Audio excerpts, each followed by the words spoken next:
पुण्यातील बुधवार पेठेतील भाऊ रंगारी गणपती मंदिराजवळील जुन्या लाकडी वाड्याला आग लागल्याची घटना मंगळवारी दुपारी घडली आहे। भाऊ रंगारी गणपती मंदिर परिसरातील अरुंद गल्लीत आग लागल्यानंतर परिसरात घबराट उडाली। भाऊ रंगारी गणपती मंदिराजवळ असलेल्या गल्लीत खाद्यपदार्थ, रद्दी, इलेक्ट्रॉनिक साहित्य विक्रीची दुकाने आहेत। मंगळवारी दुपारी 1च्या सुमारास जुन्या लाकडी वाड्याला आग लागल्याची माहिती अग्निशमन दलाला मिळाली। याबाबतचा अधिक आढावा घेतलाय आमचे प्रतिनिधी शिवम देवकर यांनी। पाहूयात।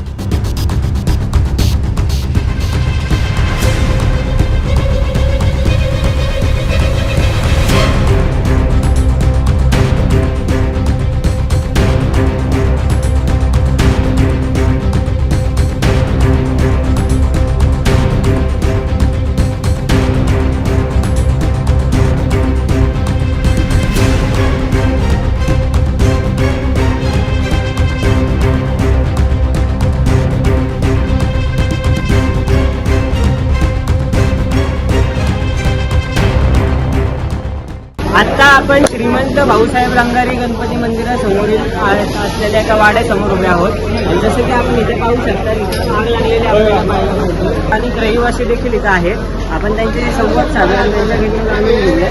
काय सांगाल, कशी आग लागली?